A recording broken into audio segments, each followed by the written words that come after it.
Okay, so this is going to be paragraph 2. So if you would, let's take your pencil and mark this, paragraph 2. And even though this is a short paragraph, we have a few things to think about here. So in this paragraph, in this sentence, we're going to be thinking about what sources of energy exist on Earth.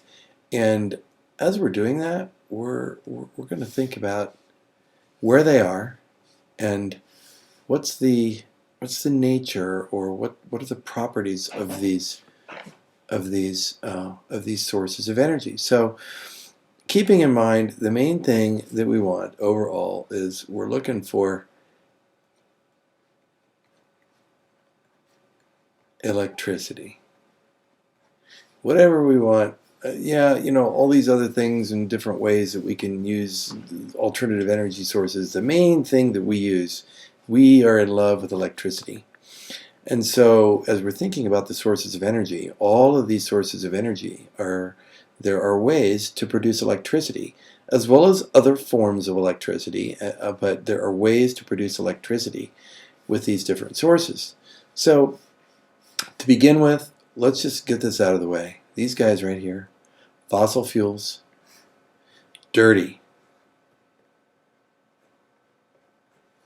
We're talking coal, oil. Natural gas isn't too bad, but they all produce CO2. We're talking major producers of carbon dioxide, which goes up into the atmosphere, and up in the atmosphere, CO2 causes excess heating. It causes air pollution. I mean, this is bad stuff. And at the end of the day, these are fossil fuels are non-renewables, which means when they're gone,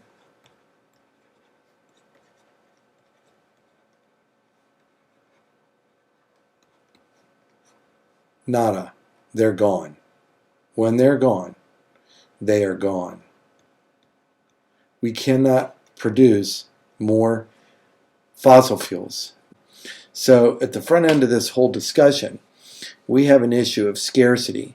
The fossil fuels that we have available on our planet, coal, primarily coal, oil, gas, these fossil fuels are being used up, and when they're used up, they're gone.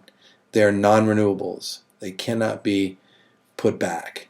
So the other types of energy sources, and I'll just use a green marker for this, we're looking at solar energy, biomass, wind, water, nuclear power we have a little question about. We'll just make sure we mention something specific about nuclear power, and geothermal energy, which is energy from the core of the earth. So all of these, solar, wind, biomass would be what?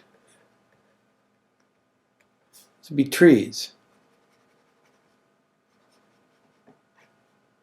Okay, trees, clippings, leaves, living things that were plants that have been alive and then they die and they can be burned. Water, which we also call hydropower, and let's get geothermal, which is heat from down in the earth, and then this guy, nuclear power. And these, by the way, are all renewables. And they're generally clean forms of energy. Clean, green forms of energy. So this nuclear power deserves to have something said about it. And I think what I'll do is I'll just kind of use red for nuclear power, because nuclear power is kind of it's kind of a danger zone. Most of you can probably recall a tsunami several years ago that hit Japan, and it rocked their nuclear power plants.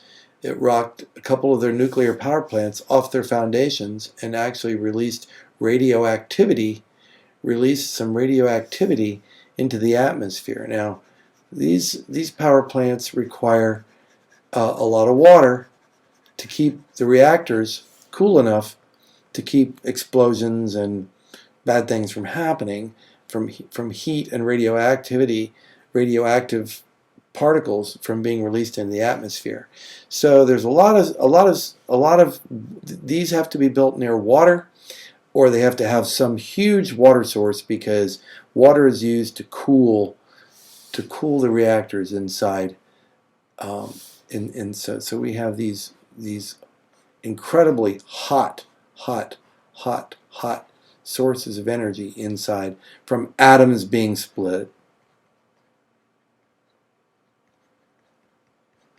But we use the steam and the heat from splitting atoms to turn a turbine, which turns a generator, which produces electricity, which goes out onto the power grid, which our local power companies direct and bring across power lines to our towns, to our homes, to our businesses, to our school, and our electricity is supplied by. So why the special attention being paid to nuclear power? Well, because of the danger level. Because of the danger level of radioactive particles. And basically, they're these symbols that you may have seen, but they're radiation symbols, and they're little symbols that mean, this is pretty dangerous stuff. If you are exposed to radioactive materials, ultimately you get radiation sickness, and you'll get cancer. In many cases, you can die. So in fact, in most cases, if you get a bad dose of radiation poisoning, that's going to present a terminal condition to your body that your body won't be able to recover from. So, wow, while nuclear power has great promise for producing lots of energy, and it's relatively clean as long as it's managed. I mean, the steam that's reduced, the steam that's reduced from the cooling towers is simply water vapor. It's not contaminated in any shape or form. But nuclear power is pretty dangerous. However, here's the good news, or the promising or the hopeful thing about nuclear power, and that is that we have the potential to reproduce enough nuclear fuel to keep our planet supplied with energy for like 1 billion years, is what the estimate is. So virtually, that feels almost like forever. So as we're beginning to think about the renewable resources, Earth's sources of energy include solar energy, fossil fuels, biomass, wind, water, nuclear power, geothermal. There's also tidal power, the energy that's created by tides. So we also have tidal power, which we won't really spend much time talking about.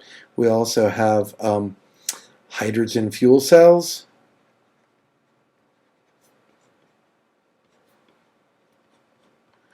And these are in development and in research. These are possibly a promising source of energy, and basically it's chemical reactions. And when you have hydrogen fuel cells, they produce electricity, and the byproduct is water. Energy and water. There's not really anything to mark on this paragraph. This was primarily a little discussion about the different types of energy. This was paragraph 2. So let's move on to paragraph 3.